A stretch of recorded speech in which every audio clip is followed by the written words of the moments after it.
Hello Gemini, Sun, Moon Rising, and Venus Signs. Kamusta po kayo? Sana po nasa mabuti kayong kalagayan. Welcome back po sa Star Tarot.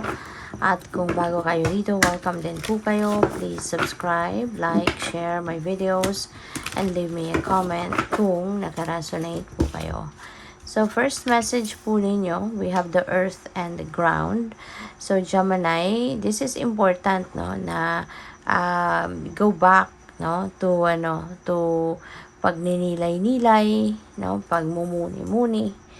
This is a time for reflection, introspection, and isa din sa very effective na makakatulong sa'yo na mag-ground din nyo ang inyong sarili, remain grounded, and is to meditate, no?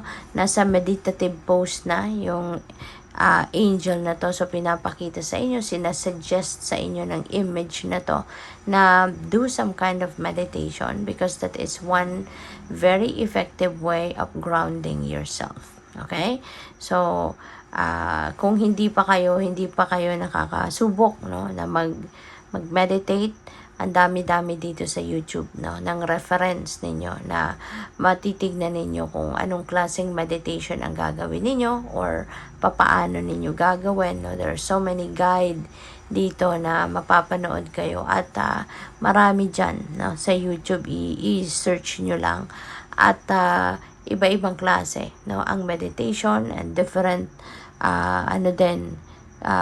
different length, no? Merong very short meditation, merong medyo yung average, at meron namang extreme. So, depende na yan sa inyong sitwasyon. Magsimula kayo sa konti lang muna, magsimula kayo sa short lang na oras, no? Pwedeng mag-try muna kayo ng 2 minutes, no? Kasi malaking na yan, malaking bagay na yan. 2 minutes as a starter, okay? Hanggang sa masanay na kayo, maging komportable na kayo. Then, every day you can do 5 minutes, mga ganon, or 3 minutes, diba? Hanggang sa masanay na yung sistema ninyo sa meditation. You can practice meditation every day para mas lalo kayong maging grounded at mas magiging maganda, lalo or lagi ang inyong pakiramdam. So, we have manifestation. Napakaswerte, napakaganda. Kasi nasa kayo, higher energetic frequency kayo of manifestation. So, sa ngayon, meron kayong kapangyarihan, no? Nasa mga kamay mo ang kapangyarihan to manifest whatever it is that you want to manifest in your life. You know, kung ano man itong gusto mong matupad, ano man itong gusto mong makita mo sa inyong 3D reality, maaring yan ngayon ay talagang magagawa mo, no? With the help of the universe, kasi we are co-creating our reality with God, diba? With the universe. So, maaring yan, no? Magtutulungan kayo sa ngayon at ibibigay na din yan sa'yo ng divine. So, what else? We have friendship and union. So, maaaring ang iba sa inyo dito is embracing a new friendship. Maaaring meron kang makikilalang bago at yung pagkakakilalang ito maaaring will result, no, into a beautiful friendship, will result into a deep friendship. Kaya napakaswerte ninyo sa ngayon kasi diba, bibihira na tayong makamit, no, ng tamang tao, diba, na magiging kaibigan natin, no? Kaya maswerte ito na you are also going to try ngayon to unite, no, with someone at ito ay magiging siguro magiging ka-close mong kaibigan, no?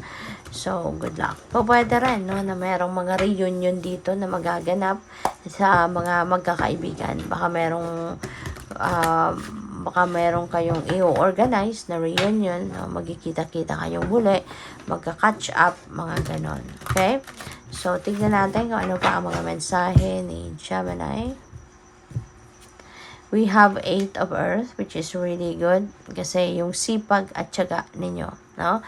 That will be rewarded sa ngayon. So, definitely, meron ditong financial reward. So, pwedeng mabibigyan na kayo ng recognition. Pwedeng ang iba sa inyo dito, bibigyan na kayo ng ng promotion, maaring mabibigyan kayo ng pay raise, yung ganon, okay? So, there is a skilled work, no? Na yung sipag at tiyaga ninyo, no? Using your skills, maaaring yan ay talagang maano na kayo ngayon, marirewarda na kayo, alright? At saka pwede, no, na ang iba sa inyo siguro, baka babalik kayo sa eskwelahan, no? Baka kayo ay mag-aaral, baka kayo ay mag-aaral, baka kayo ay ang tawag dito, you're going back to school, pwedeng formal schooling ang target ninyo, or pwedeng ang gagawin din ninyo rito is siguro you're going to do your own research, no, to learn more, to expand more. So we have Knight of Air. Maraming pwedeng magbago rito sa buhay ninyo, diba? At yung mga pagbabagong ito, makikita ninyo or mapapansin ninyo na it's going to be fast transition, no? Maaring maging mabilis ang pagbabago, maaring maging mabilis ang kaganapan dito sa buhay ninyo, maaring magiging ang tawag dito, mabilis, no, yung yung pagbabago, yung ganon. Kaya kailangan na kahit papaano i-review ninyo, no, yung mga pagbabagong i-implement ninyo, make sure na i-review din ninyo ito, no, kahit papaano maiwasan na kayo ay magkamali, maiwasan na maling daan, no, ang mapuntahan ninyo, okay?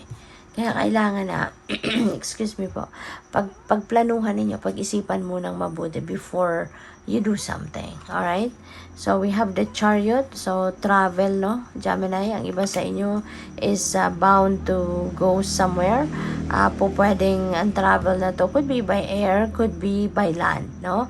So definitely magbabiyahe ang iba sa inyo dito. For some of you, maaaring manggagaling kayo dito sa success, you know, kaya mayroon kayong mga accomplishments, may mga achievements kayo, at pwede rin, no, na sa ngayon marami ng tao ang makakakilala sa iyo. Pwedeng yung achievement na to is mawi-witness, no, ng public, mawi-witness ng maraming tao.